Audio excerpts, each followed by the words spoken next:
ये कहानी उत्तर भारत के एक छोटे से गांव की है, जहां लोग अंधविश्वास और काले जादू पर गहरी आस्था रखते थे।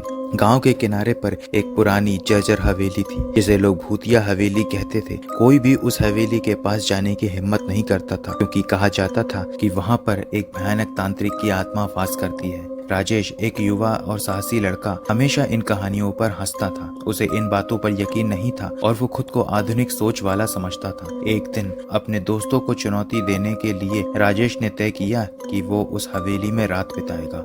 दोस्तों ने उसे रोकने की बहुत कोशिश की, लेकिन उसने किसी की ना सुनी। रात के अंधेरे में राजेश हवेली के अंदर गया। हवेली की दीवारों पर अजीब गरीब चित्र और तंत्र मंत्र के निशान थे। हवेली के बीचों बीच एक पुराना कमरा था, जिसमें एक बड़ा सा पत्थर का गोल चक्कर बना हुआ था। राजेश ने जैसे ही उस कमरे में कदम रखा, उसे एक ठंडी हवा का झोंका महसूस हुआ और कमरे के अंदर का तापमान अचानक से गिर गया। राजेश ने वहां बैठकर मजाकिया अंदाज में कहा, अगर सच में कोई यहाँ तांत्रिक की आत्मा है तो मुझे दिखाओ। तभी एक भयानक चीख सुनाई दी। राजेश के शरीर में सिहरन दौड़ गई। उसने देखा कि कमरे के चारों ओर धुंधली परछाइयां घूम रही थी। उसकी आंखें खुली की खुली रह गईं। उसने भागने की कोशिश की, लेकिन उसके पैर जैसे जकड़ गए हों। तभी उसके सामने एक काले कपड़े में लिपटा हुआ तांत्रिक प्रकट हुआ। उसकी आंखें जलती हुई लाल थीं और उसका चेहरा बहुत भयानक था। तांत्रिक ने हंसते हुए कहा, तुमने मुझे बुलाया और अब तुमसे मेरी मुक्ति का समय आ गया है। राजेश की चीख पूरे गांव में गूंजी, लेकिन कोई उसकी मदद के लिए नहीं आया। अगली सुबह गांव वालों ने उसे हवेली के बाहर बेहोश पाया। जब उसने होश में आकर अपनी कहानी सुनाई तो सभी लोग डर गए।